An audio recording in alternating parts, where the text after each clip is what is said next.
Hello and welcome to Politics War Room with James Carville, and I'm Al Hunt.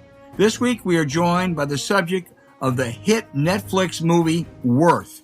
Special Master of the 9/11 Victims Compensation Fund, Ken Feinberg, and the program's key designer and director of claims at their law firm, Camille Biros. Remember, we take your questions each episode, so write into politicswarroom@gmail.com or send a tweet to @Politicon for next week's show. We'll get to as many as we can, but don't forget to tell us where you're from. And please check out the link to this week's sponsor, our friends Magic Spoon, in the show notes. We thank you for supporting our sponsors. It helps make this podcast happen. Please tell your friends about us and remind them to subscribe on Apple Podcasts, Spotify, Stitcher, or wherever you get your podcast. James, the Supreme Court this past week refused to stay a Texas law that really ends Roe v. Wade. They didn't make a final decision, but there's no abortion there after 6 weeks, and it sets loose citizen vigilantes to go after anyone assisting in an abortion. Now, whether the court ultimately upholds this law, or as I think more likely, they strike it down while affirming the almost as restrictive Mississippi statute, the effects are almost the same, overturning Roe while the Republican court pretends it really isn't. What I want you to address is the anti-abortion activists for years have really been more energized than the pro-choice side. And the immediate reaction is this will change that equation, that whenever one side dominates, the other side really gains politically. I'm not confident of that. How about you, James? You know, I'm more confident than not. And you can see that who's anxious to talk about this or who's not. Look, as we know, if you look at the basic question on abortion, it's pretty much unchanged 20 years. And it's all intensity. And I do think, and I'm not saying this because it favors Democrats, I do think there's increased intensity on the pro-choice side of this ledger. It'd be hard to look at this and not conclude that, don't you think? Well, I do. Difficult to say what I'm about to say, but I hope they don't go overboard. Now, I happen to believe in Roe v. Wade. I happen to believe in a woman's right to choose. I find the issue very difficult, but sometimes I think people on both sides engage in excess. This is one that's quite simple, that you have to try to get Congress to pass a law. That'll be very difficult, and you have to change those state legislatures. And I hope that'll be the focus. We'll see. Look, you know, what I'll say is this. I think most people hear this, and it was like elevator music to them. We hear this shit every election. You know what? Abortion's been decided. And, you know, the pro-life people use that to, you know, gas up their people. And, you know, we send out fundraising people and, you know, we're trying to, and they gas their people. And now people are, and what we do know that abortion attitudes are pretty fixed. We do know that people are conflicted. I want to repeat this. People's attitudes toward Roe is not that conflicted. It's over 70%. And the more you make it about Roe and the less you make it about abortion, the more politically advantageous position that you're going to be in. You don't have to talk about late-term abortions.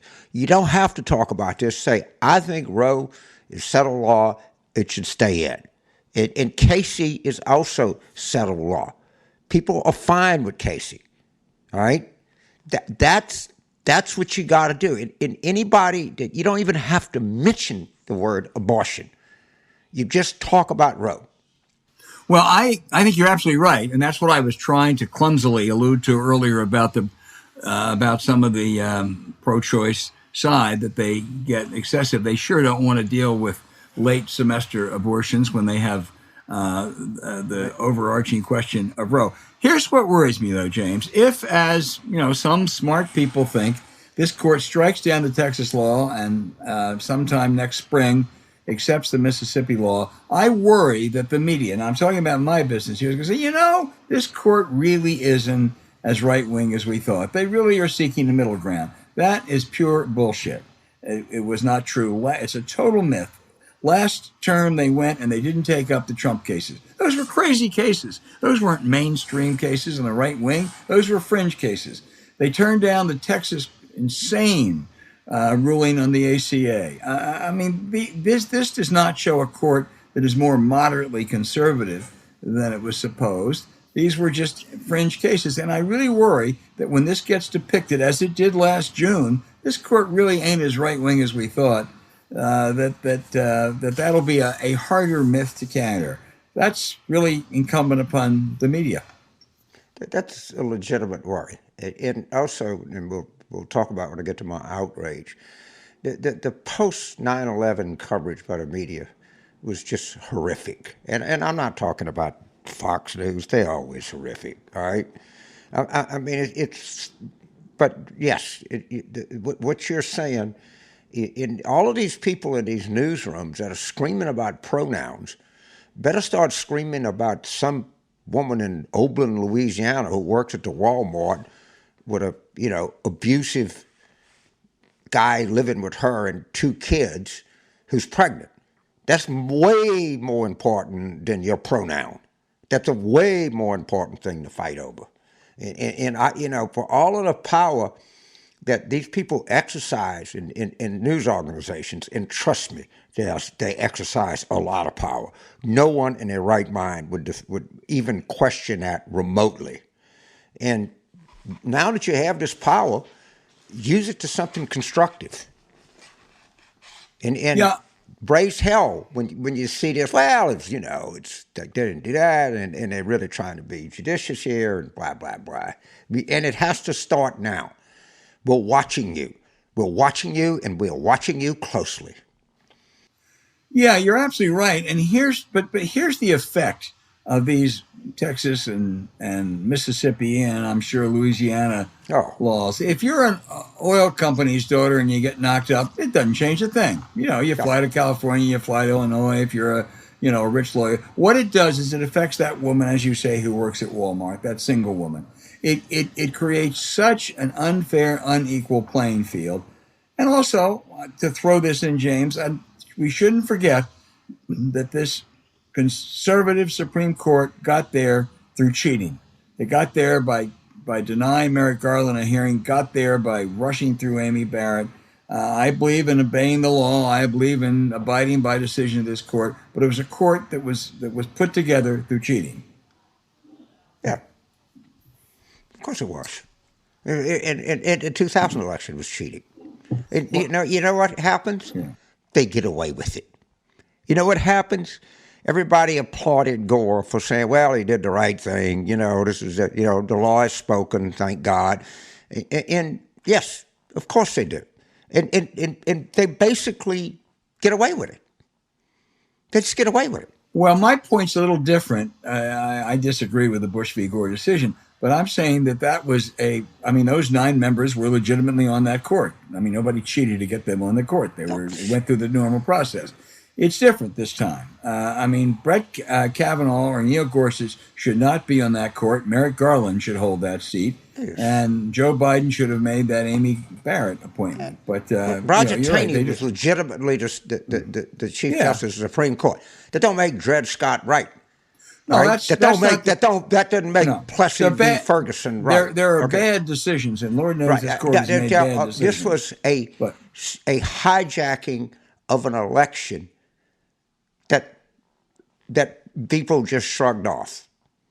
They'd read the election returns, and right after, in 2002, actually the Republicans had a decent year.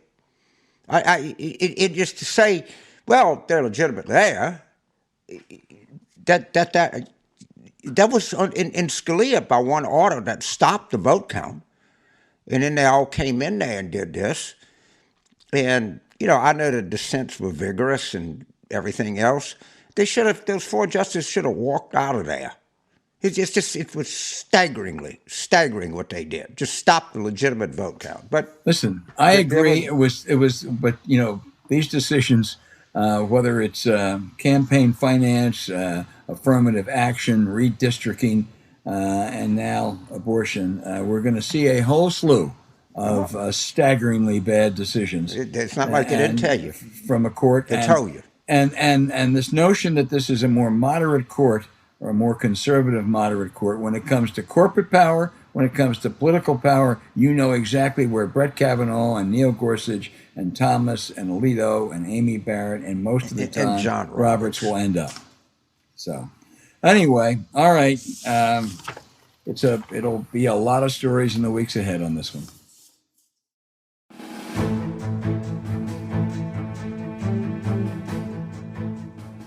Hey, James, one of our all-time favorites is back, Magic Spoon. A good friend, Ethan Waxman, said, "Are you really eating Magic Spoon?" You bet I am, Ethan, and so is my grandchild. It's a family affair with us. We know you'll love this favorite snack, breakfast, and all-around delicious treat. Magic Spoon has 0 grams of sugar, 13 to 14 grams of protein, and only 4 net grams of carbs in each serving. It's only 140 calories a serving. It's keto-friendly, gluten-free, grain-free, soy-free, and low-carb. You can even build your own box and customize it with Magic Spoon's delicious cocoa, fruity, frosted, peanut butter, blueberry, or cinnamon flavors. But that's not all. I've got some great news for James and our audience, including my friend Ethan Waxman. Magic Spoon is bringing back 2 super popular flavors, cookies and cream and maple waffle, permanently. So make sure you try them. They're delicious, indulgent, and healthy. James, we're going to have a feast galore on Magic Spoon. Yeah, just remember, I keep emphasizing it. It's free of a lot of stuff, but it is not taste-free. It tastes good. So, I went out to the UCLA game in Los Angeles, flew out, and I had a couple of people actually just randomly come up and thank me for promoting Magic Spoon, which is like, it's a podcast. Generally people don't do that, but it is a hell of a product. I eat it. You should eat it. It's good for you. And unlike most of the stuff you get in a health food store, this stuff actually tastes good. Well, our family goes from age 3 to age 70s. We'll stop it there, and we both love it.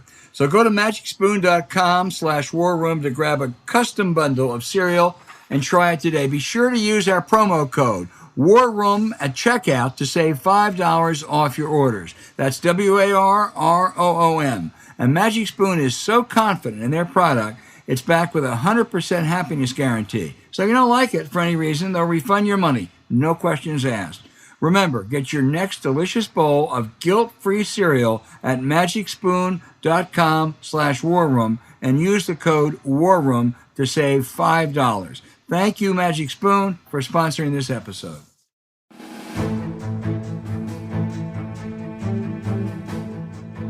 Hey, James, our next guests are special. Ken Feinberg and Camille Biros, they have been special masters, compensation architects for virtually every crisis this century. BP Deepwater disaster, Boston Marathon, bombing victims, Boeing 737, and many others. Their legendary role, however, was in the 9/11 Victims Fund. Netflix has just released a movie, Worth, with Michael Keaton and Amy Ryan playing Ken and Camille. I watched it the other night, and all of you out there, you have got to watch it. It's a compelling, emotional story, how they made decisions on giving billions to over 5,000 distraught families from that tragedy.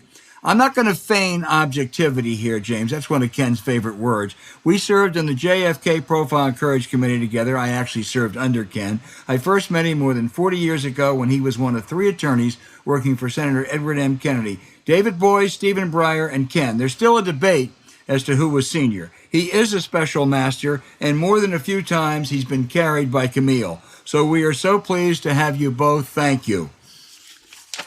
Ken Feinberg, I'm going to start with you. The Netflix film captures the extraordinary experience that you two went through as you were trying to determine the value, basically, of a human life. The film suggests it changed you some, elevating the human sense more and less the formulaic approach. Is that a fair assessment? Well, there's a certain dramatic license taken when you make a movie, but I will say this, that we did underestimate, I certainly did underestimate, the collective angst, anger, frustration, horror, disappointment of 5,000 people. And it took the arc of about, I think, probably a year to recognize that calculating dollars wasn't the tough part. The tough part was listening to the individual families that asked to see Camille or see me and discuss their own plight and how they validated the memory of lost loved ones. That was the tough part. Camille, tell us about some of these emotional experiences, if you would. There are so many just simply horrible stories. I'll just give you a couple that come to mind quickly. There was a young woman we were meeting with in our offices in New York at the time. We were on the 23rd floor, and it was a glass enclosed conference room. She was a young mother of 3 little children. Her children were out in the waiting area, and we were in the conference room with her lawyer, sitting and talking about her case. She was very calm and demure through the whole entire meeting. When the meeting was over, we got up and I walked her to the door, and she looked at me, she looked outside, and she said, "They must have been so scared when they jumped." And with that, she just broke down in complete sobs, uncontrollable sobs. That's one I just really won't forget. There's also the one about the unbelievably injured individual who was burned over 85% of his body, who came to see us after going through 35 separate operations, came to see us in DC with his medical team, his family, and his attorney, and it was unbelievable, the sheer will to continue living after what this man had suffered. So those are just 2 of the just many, obviously horrible stories that we heard during this Camille, period of time. in Worth, a major figure is Charles Wolfe, whose wife was killed that day. Is that an accurate depiction? Did he really play a central role in basically getting you to what you needed? I think Charles played a central role ultimately in convincing other families to come into the program.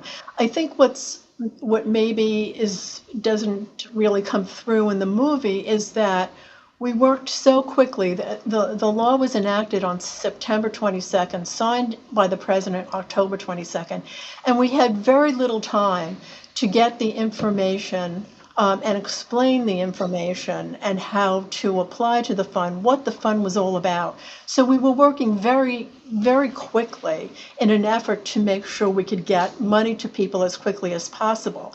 And I think some of the key elements of the program and how we intended to run the program may have been lost at the beginning. But Charles was a help in making sure that people became aware of certain aspects of the program. Ken, the central question, of course, throughout was, and many of your other endeavors is, how do you value one's life? What answer do you give when you're asked that today? It all depends on the fund. Now, if it's the 9/11 fund, and as you know, Al, anybody who participated in the fund had to sign a piece of paper, "I will not sue." Now, that is an alternative to the American legal system. And I tell people all the time that judges and juries in every court in the United States, New Orleans, Washington, Boston, what would the victim have earned over a work life, plus something for pain and suffering and emotional distress? That's the formula. But now in the Boston Marathon, or the Pulse nightclub attacks in Florida, or the Sandy Hook shooting of the first graders in Connecticut, that's all private money. That's a gift. You don't sign anything. And therefore, in a case like that, all lives are valued equally. In 9/11, over almost 3,000 dead, all lives were valued unequally. And that caused a lot of divisiveness in the 9/11 fund. James. So there's so much I want to ask, but I understand it. I've been touched the law book. The governor of Louisiana once said to the attorney general, "If you want to hide anything from Jack, stick it in a law book." But as I understand it, tort law, if I drive through two intersections and I run over a 29-year-old partner track person at Williams and Conley, and then I run over the school janitor, the damages are going to be considerably different. Absolutely. That's the American legal system since the Revolutionary War.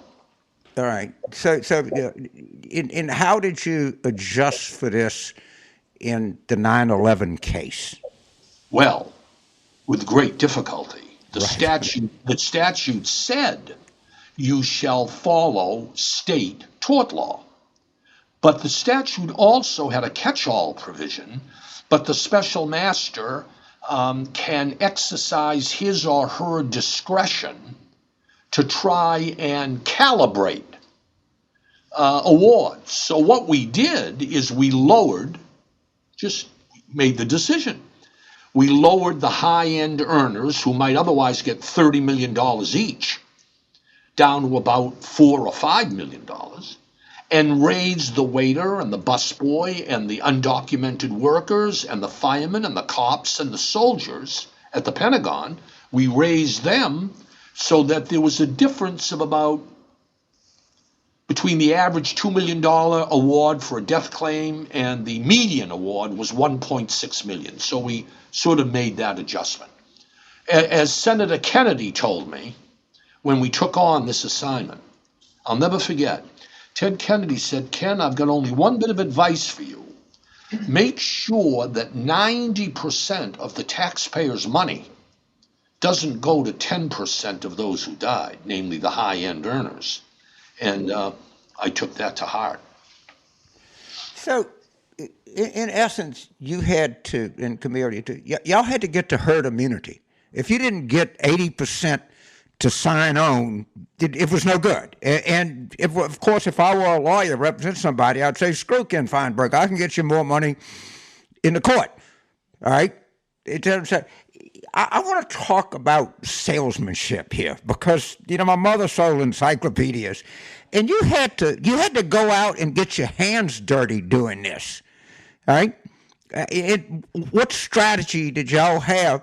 Because if my husband worked at Cantor Fitzgerald and I was going to have all of this, and I'm saying, man, you're telling me I'm going to get, only twice as much as the custodian or the fireman gets? How did you sell? I know people that human impulses. Yeah, just talk to us a little bit about both of you about salesmanship and how important it is.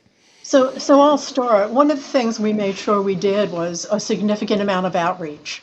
And we held public town hall meetings so that we could have the opportunity. It was open to everybody. We held New Jersey, New York, Boston, and we took that opportunity to explain the fund and how to go about applying and what was necessary in terms of support.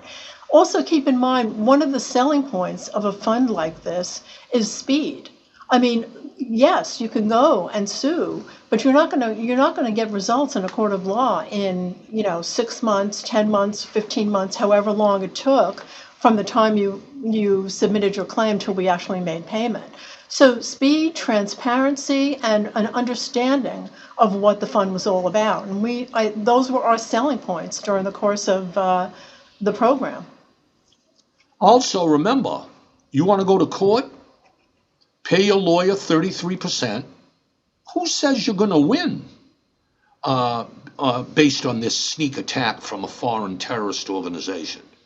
And who says that the airlines have a duty, legal duty, to compensate victims on the ground because the World Trade Center collapsed?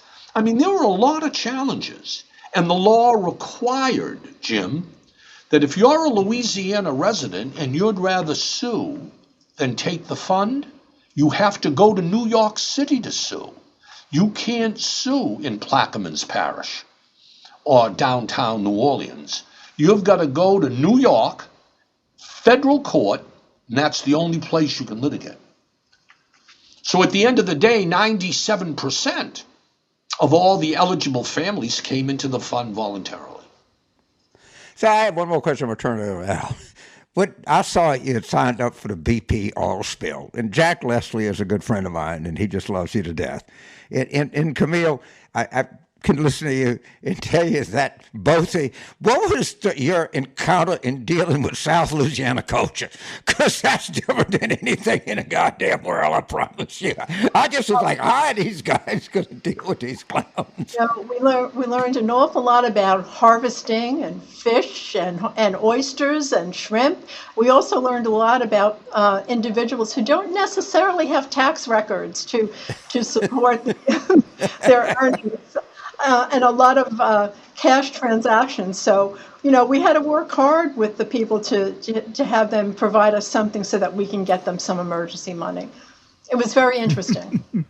So you're saying that a shrimper in Jefferson or Lafourche Parish doesn't have receipts for everything that they did? Trip tickets. We learned a lot about trip tickets. As one commercial fisherman told me, Mr. Feinberg, ever since you set up your BP oil spill fund, we've never seen so many fishermen walking around with fishing poles. How many, what's one more turn over to Al, we'll dominate this. How much out-and-out fraud applications did you get? I mean, I know somebody's putting thumb on the scale, and it's land New Orleans, the coast, they got a bum rap. There was no more fraud down there than I think we'd find anywhere in the United States. Well, out of about 1,200,000 claims, I think we recommended or referred to the Justice Department 25,000 questionable, and I don't think there was anywhere near that many that were actually fraud. Yeah, some smaller number Much were smaller actually number. pursued. Yeah. Thank you, Al, because I know that was culturally a unique experience for you, and I so appreciate and admire both of your affection from our part of the world. Hey, let me just ask you to close the loop. 3% didn't sign up for 9/11. Do you all know what happened with their cases? Sure. 94 people didn't sign up. They went to court, and 5 years later, they all settled. There was never a trial. There was never any jury finding or jury deliberation. Everyone settled. Some of them might have got more than they would have gotten under the fund. Some might have got less. They all had to pay a quarter of whatever they got to their lawyers. And so I think that the fund was justified in that respect statistically. And just one plug for some of the lawyers. During 9/11, there was a group created by a Boston lawyer called Trial Lawyers Care. And this group of lawyers represented over 1,000 individuals pro bono in getting their claims and their paperwork through the fund. So we can't forget the enormous help that they were to us during. And was there really that bad guy lawyer trying to get more for the rich, Ken? He wasn't a bad guy lawyer. He was just a bad guy. No, he wasn't. He was well versed in tort law and what he had studied in law school and drilled into his brain as to how the system works. And he couldn't understand why high-end earners from Cantor Fitzgerald that should receive something like $25 million in public money would only be getting, $5 million, $6 million. And we explained to him that this was public taxpayer money, and they all came into the fund. Camille, this was you were professionals doing this, but it also you had to get very involved with some of these families. Do you hear from any of these victims still? Do you stay in touch with any? No, we don't hear from them. For a while, there was one family who would send cookies or a gift around Christmas time, but we don't hear from them, and it's very interesting. But no, we don't, and we don't make a point of attending any anniversary memorials or services or anything like that. Everybody should move on. Right. Well, you all have certainly moved on and done a lot of things since then. We could, it was a whole litany. Are you going to keep doing it? Camille, can you ever see Ken Feinberg retiring? Well, we've both sort of made a promise to ourselves that if one goes, the other goes. So we're still waiting to see who gives in first. So I don't know. I will say one thing. You guys can appreciate this, both of you. I don't think you'll ever again see a 9/11 fund. You certainly haven't seen. They expanded the fund or extended it for purposes of the first responders who were sick. But the idea that Congress would ever again enact a fund just for these people, everybody else, fend for yourself. But for 9/11 victims, we'll take care of you in a special way. And it's very, very difficult to recognize that certain, bad things happen to good people every day in this country. You don't have a 9/11 fund waiting for you. So I don't think you'll see it again. I don't think you should, but I think it was the right thing to do at the time. James? So, I know, Kim, I read about you. Your passion is classical music. You have a real passion for it. Camille, what passion do you have? What do you have outside of the law and work that is comparable to Kim's passion for? So I'm not sure comparable, but Right, whatever. movies, books, family, and developed an interest in opera as well during the past 15 years. But mostly family and movies, and just going home and trying to forget the day for a bit. All right, well, great. I mean, I just, as an American, I just got to tell you how proud I am of you and how proud we ought to have you on this show. I mean, you're the kind of people that could have done anything that you wanted in the law, and this was a gruesome. Y'all actually lobbied for it. Okay, you actually stood up in the foxhole and said, "I'll take the goddamn bullet," because if I'm a big time lawyer and making, I don't know, $1,400 an hour, this is a gruesome thing to take on. I think they took it on pro bono.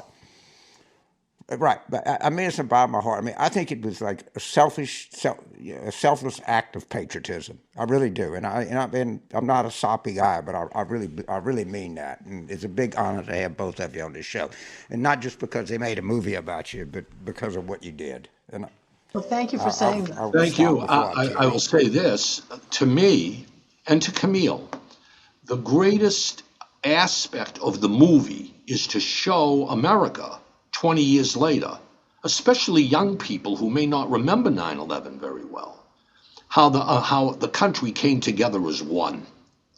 I remember talking to Al Hunt when this law was passed, and the idea 20 years later that Congress could ever do this again, even if it wanted to, I'm hoping that people will see this movie and recognize that in times of catastrophe or crisis, bipartisanship, cultural and political bipartisanship, let's just help these folks. And I think that's the great lesson today in showing the film, I would like to think. Boy, I tell you, I can't. Go ahead, James. I just one thing I would say, I can't give enough credit to Michael Keaton. Now, that guy played Ray Clark, who I didn't know. He played Walter Robinson, who I didn't know. And, for a guy from Pittsburgh, a kind of blue-collar guy, to play you, which is sort of culturally and do it credibly, is a testament to the skill of an actor. Let's not omit Amy Ryan. I thought she did a pretty good job too, Right. Camille. I thought she did a lovely job, actually. She did a very dignified performance. I can't let you go, Ken Feinberg. There was no one more, that was as professionally close to Edward M. Kennedy as you were, not only from your time there, but later with the library and everything, and a personal relationship too. What would Ted Kennedy think today of what's going on in American politics? He would be frustrated beyond belief, and his optimism would not waver. It wouldn't.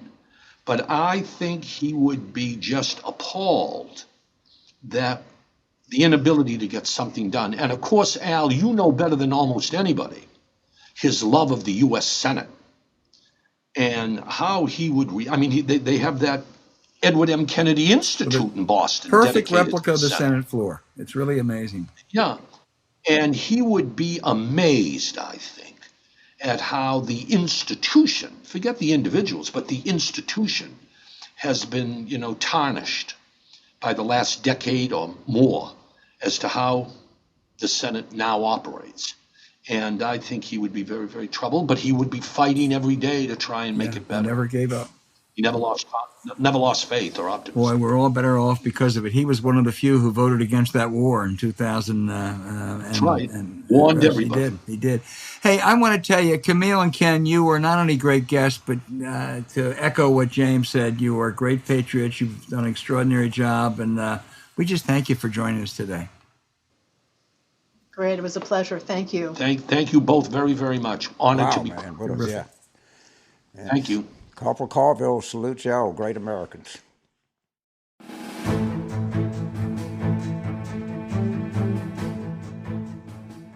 Hey, once again, we have a lot of great questions this week. The first one I'm going to read is from Ann Kearney, who is a speech pathologist at the Stanford Medical School. James, she loves your recipe for tuna salad. It's the only way she makes it now. She's worried that I have some that I get a bad throat sometimes, so she wants to send me to some kind of ENT specialist. Ann, I'm going to take you up on your advice. She lives in Portola Valley, California, and their question, she's got a couple good questions, but James, she says, under Trump, it was apparent there are loopholes in presidential power, as well as the Justice Department assumption of ethical behavior and goodwill, that they're no longer on the table. Is this administration or Congress doing anything to close these loopholes? Good question, Ann, and thanks for the advice, and good luck with your tuna salad. Yeah, well, sir, first of all, a speech pathologist at Stanford can understand me is a really remarkable thing. When I was a kid in grammar school, I had, some kind of speech defect, and they would send somebody back when schools used to do this to work with me. So the fact that you can cut through my accent tells me that you're really good at this.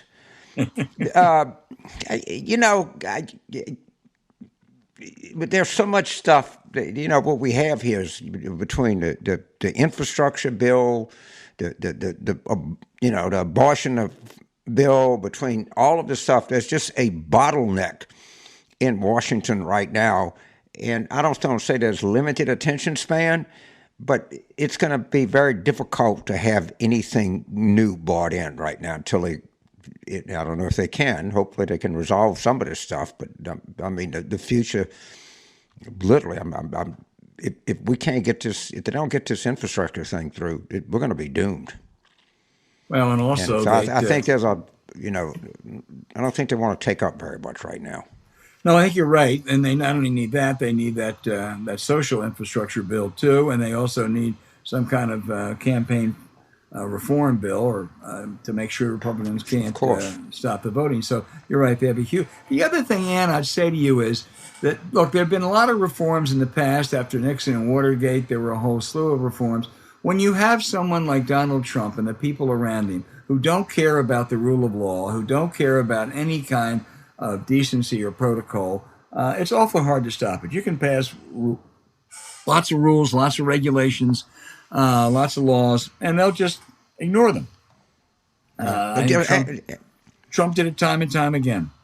And remember, Ann, wild planet tuna, get it as close to powder as you can get it. You can't use too much black pepper, all right? And you can't have too much chopped celery. But I'm glad that you love my tuna recipe, because I love it too. I keep it in the refrigerator and just lather it on a Triscuit. And Ann, I'm drinking water now before each question, so thank you very much. Our second question, James, comes from Michael in Chicago. He's a tenured college professor there who's an enormous fan of both Magic Spoon, thanks to us, and college football. His wife is a green card holder from Spain. His question is, it's galling to see these huge football stadiums full of maskless people when we explored every option for, this is his wife's mother, an EU citizen, to come for the birth of her only grandchild this coming week. And despite all of this, being fully vaccinated, we were rejected at all fronts. Our family voted for Biden. He's a big football fan. But when will the Democrats realize this is an untenable situation? Well, Dr. Fauci shares the same concern he had. I was at the Rose Bowl for the LSU-UCLA game, and man, if that doesn't turn into some kind of infection event, I don't know. I mean, I've obviously been vaccinated, obviously wore a mask. I am proud to say that my alma mater, LSU, is the first Power 5 team in the country to mandate vaccines to enter the stadium. But and I watched the Florida State Notre Dame game, and I'm not a epidemiologist by any stretch of the imagination, but all of that screaming and everything, and people go. It's not just when you're outdoors in the stadium, you're packed in the. When you try to go down and trying to get out of the stadium in the parking lot, you're all jammed up getting in the stadium. People in luxury boxes have elevators. I hope. I don't know this. I hope it doesn't happen, but I'm not optimistic 10, 14 days down the road here. Well, I agree. I'll make only one correction, James, or modification rather. We ought to talk about requirements, not mandates, just because I think that's a very good point. I think we were the first major college football program to institute requirements. And I can tell you, I met our new president, and he's no bullshit guy. He's a historian of epidemics, and I got a feeling he's going to, to the best he can, protect people, and that's what we got to do. This thing is not over. People are kind of done with it, but I guess it was Dr. Fauci or somebody said, it's not done with you. Yeah. It had its own timetable. James, my wife and I were going to a big event in New York, not a big event, but event with, 50, 70 people in New York in mid-November, and they just wrote us and said we're doing it virtually. Now, I don't know if I think that's probably being too cautious, but you're right, it's not over with. And Michael, good luck with the birth of your child, and I wish the grandmother could be there, but you can send her lots of great pictures on Zoom and elsewhere, and please stay in touch. James, the next question is a good one. It's from John in Antioch, Illinois. I've been to Antioch, Ohio. I don't know Antioch, Illinois, but I don't either. His question is, why don't we hear more of who most of the 9/11 terrorists were? Saudis, starting with, of course, Osama bin Laden. And where were the terrorist pilots trained? Florida. And what about Pakistan? I think he makes a good point. We hear very little about the Saudi involvement in this, and I think the Biden administration now has finally agreed to release some of those files that may tell us more. Yeah, I think it's a good thing, and of course I'm going to deal with 9/11 in our outrage segment because there's certainly a lot to talk about there. What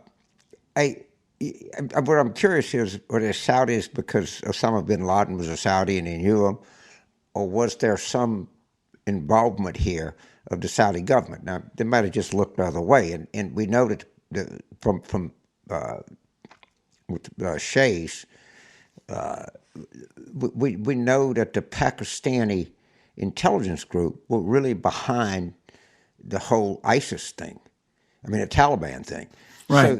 So it's when you get into that neighborhood, it's a really complicated place. And what in all of these governments will do anything they can to maintain their own power. Look, the Saudis chopped that guy up. These are people that have engaged in. Yeah, really. We got to be. Boy, let me tell you something. Well, let me talk about it in outrage. But it's a great question, and stick with me because I'll get to it. Good.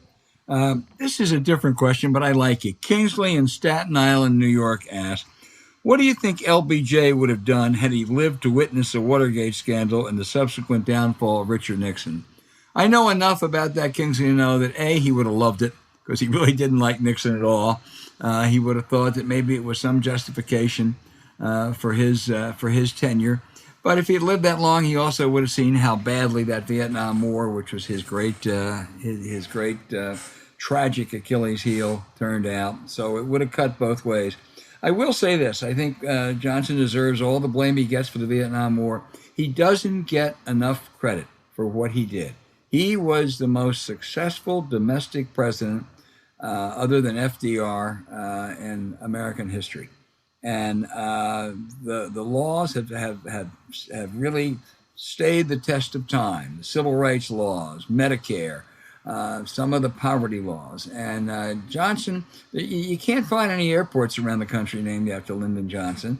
The Lyndon Johnson School at the University of Texas, but he deserves all the blame he gets for Vietnam, but Lyndon Johnson did an awful lot of important things, James. You know what? He was not a fool, and he knew. He knew, but I think with Lyndon Johnson, I don't want to be amused, but I think if he's wherever he is, and I hope he's in heaven. I think he's got a pretty good case to make. Probably it's a good case for him not to be there too, like most people.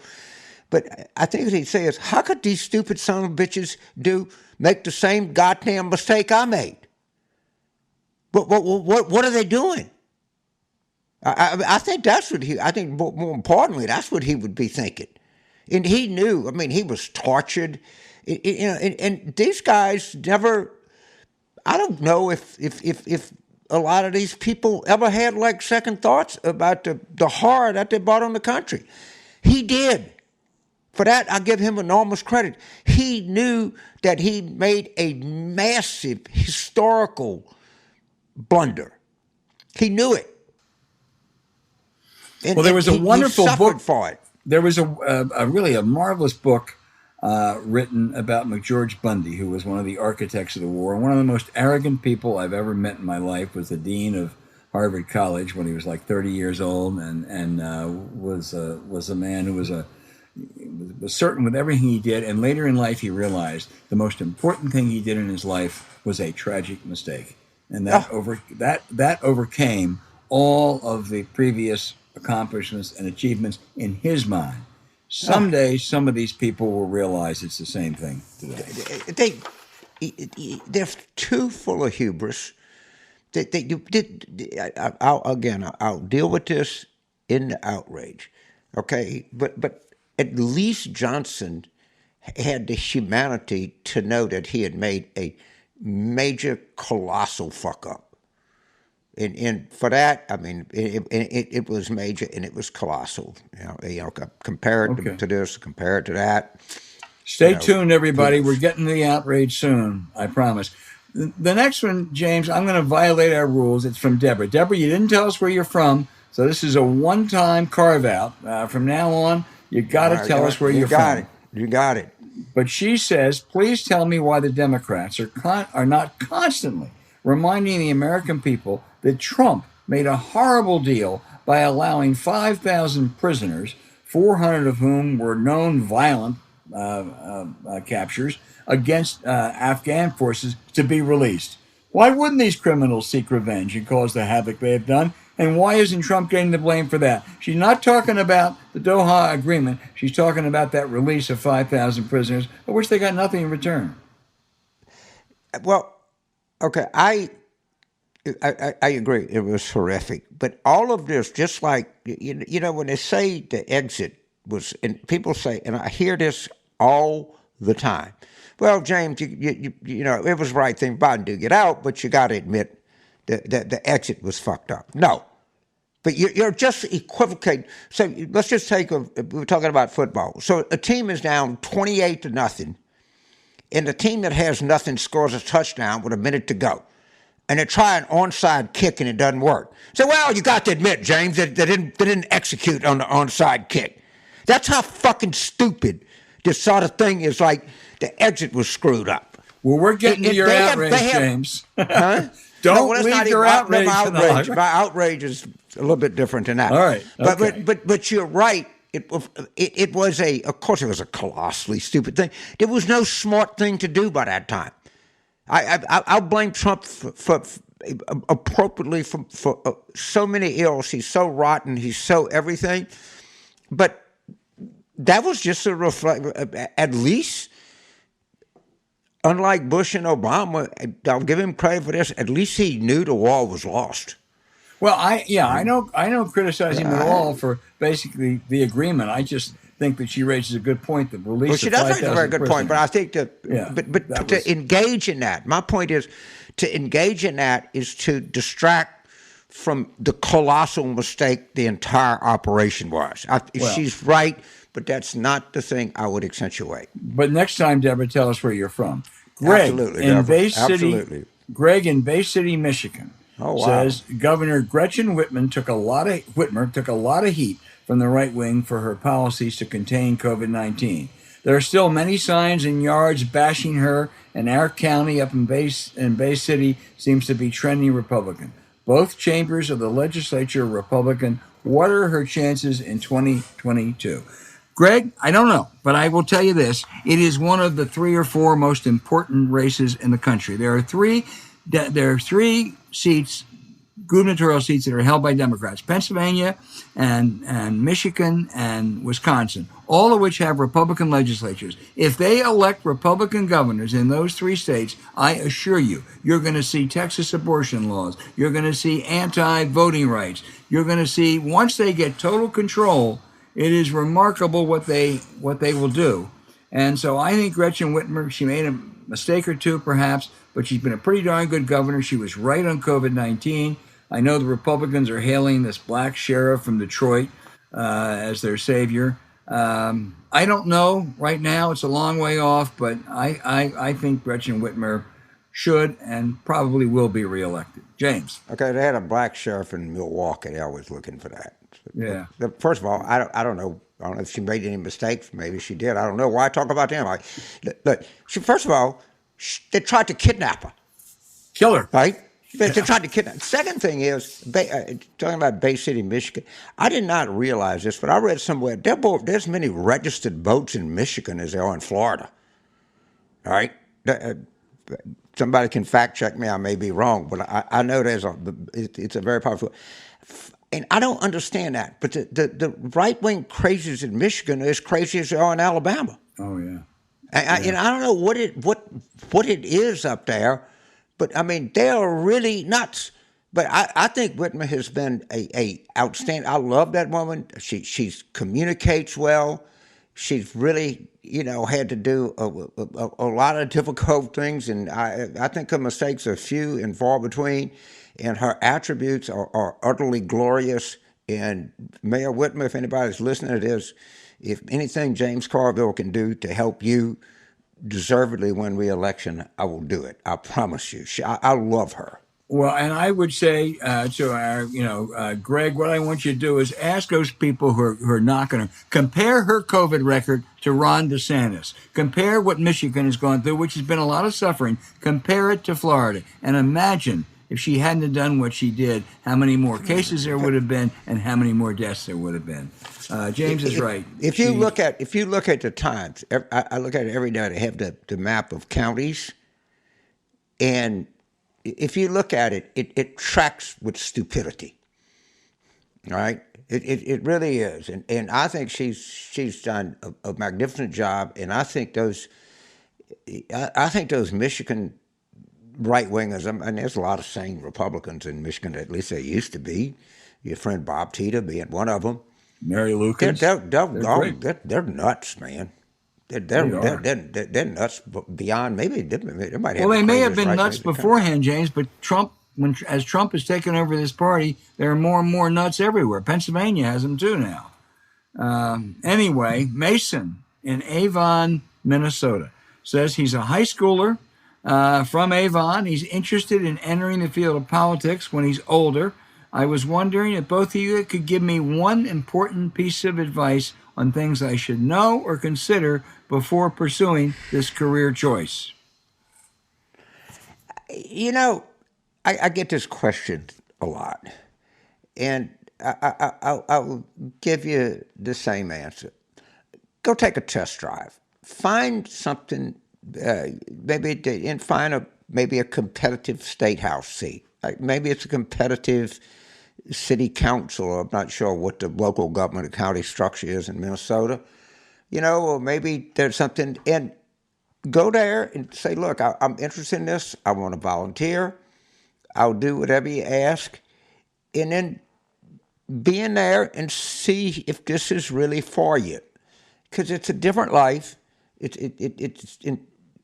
Sometimes it's not exactly what you think it is. And boy, if you get bit, you'll never get the bug out of you. But just spend a little time doing a little research and don't work for somebody that's in a plus 30 D district or some heroic struggle against a particularly odious Republican that you're not going to win. Pick a place that you can make a difference, try to make a difference, and if you see you can make a difference, that will inspire you more than anything I can tell you. Well, I will just say amen. You've heard it from the guru. You've heard it from the man who knows as much about American politics as anyone I know. And I hope you give it a try, Evan. And I hope it works out. If you're a Democrat out there. Yeah. And Evan, if it doesn't work out the first time, don't worry about it. If it doesn't work the second time, don't worry about it. Just keep getting up and pitching, man. That's all you can do. How many races did you lose? How many races did you lose before you became James Carville? I lost races after I was James Carville. All right, there's no, ask Jim Florio's second term. All right, ask Fred Hoffines in Houston.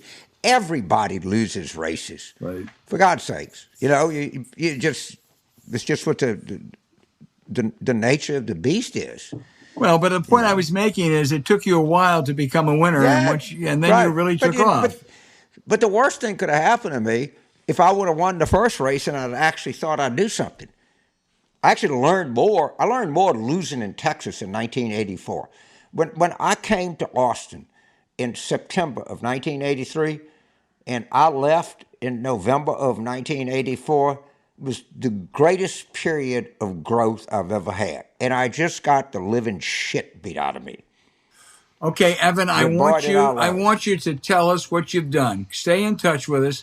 And let us know, and we'll keep this dialogue going. Okay, keep those cards and letters coming. I hate the fact we can't get to every one of them because they are so good. And I only have to tell Deborah that if she has another question, tell us where you're from.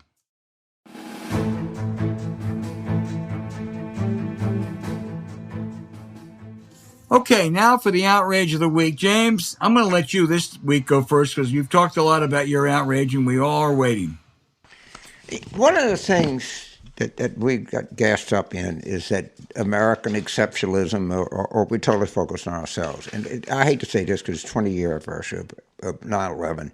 I was in Washington, you were in Washington, my wife was working in the White House. Your wife was like covering day and night in the horror of it. Maybe the best general of World War II was General Zhukov. Not supposed to say that, but if I said that, I don't think there's a military historian in the world that would say, well, James, you're full of shit. They might say, well, I'd like Eisenhower better, maybe Rommel was a better tactician, or he lost too many people. By far, the greatest general in the period between the end of World War II and the 9/11 was General Giap in North Korea. Probably North Vietnam. No, I mean North Vietnam. General Giap in North Vietnam. I think General Ridgway could make a case that he's a strong number two. Let me tell you something. What Osama bin Laden did on 9/11 worked. I'm sorry. When in 2000, in the year when the start of 2001, it was widely reported, believed, and probably accurate that in January of 2001, the United States was the most dominant nation culturally, economically, and military vis-a-vis the rest of the world since ancient Rome. Charles Krathheimer, Bill Kristol, George Will, you name it. The United States was on top of its game. And look at where we are now. What the fuck did we learn? And you're right. It was whatever that guy thought. I'm not in any way, shape, or form take away from the tragedy that people went through. But what he set out to do, if Satan let someone in hell, take a look at what happened. You just got to admit that. We walked right into it. I mean, we just led with our chin and kept leading with our chin. And we did that after we saw what happened in Vietnam. And we kept doing it. And we're still doing it, bitching about, well, you got to admit the pullout was bad. And we just played right into their goddamn hands. And I really don't know. We did all of this. I have no idea what his grand strategy was, but whatever, it worked beyond his wildest goddamn imagination. I can tell you that. I really can. Mine is, I think, actually a second cousin in a way, with all that's going on, James, with Afghanistan and all the questions of abortion and the legislative struggles that are coming up. Let's not lose sight of the January 6th mob attack on the Capitol, aimed at blocking the congressional certification of Joe Biden's clear victory. Simple questions. Why are Kevin McCarthy and other Republicans desperately trying to block the inquiry into the worst attack on the Capitol since the British burned it in 1814? McCarthy even threatened social media firms, if they cooperate with the Thompson-Cheney investigation, that he's going to come after him. McCarthy should be investigated for what he said. Why are they trying to protect Trump, who egged on the mob? Did any members of the House have any contact with the insurrectionists? Why is tough guy Jim Jordan, equivocating on when he talked to Trump that day, what they said, and how many times? I'll tell you why.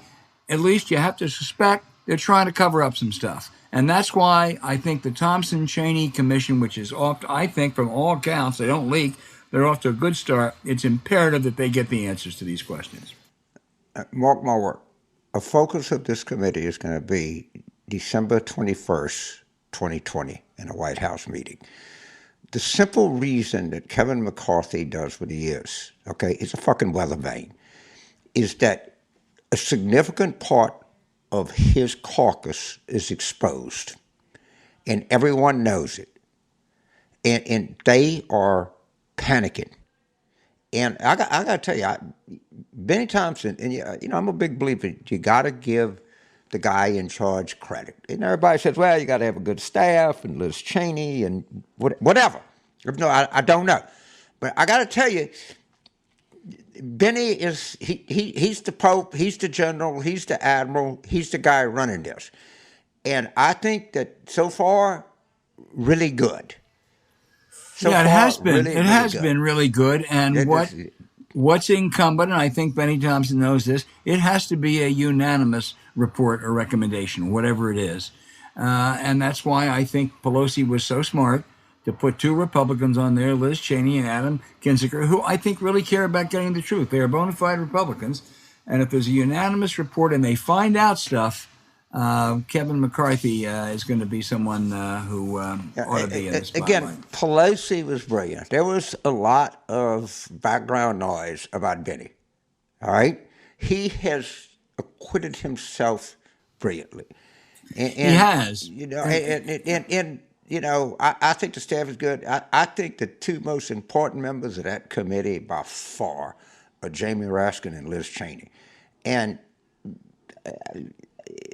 from what I know about both of them, if I was Kevin McCarthy, I'd be shitting in my pants. Well, because neither one of these are. They're not going to put. They're not. But on the other hand, people, and they're not. Well, we should look at. There was. You got to admit there was some culpability of this and that. The other thing is read everything, and Bin Laden's strategy I talk about. Without Bin Laden, there'd be no Trump. Well, this is not, it's not just Kevin McCarthy who's got to be doing whatever they do in their pants. But, okay, we'll keep revisiting this. They're shitting in their pants. Okay. That's what they're doing. Okay, never mind. I can say, your wife's on public television. You can't do it.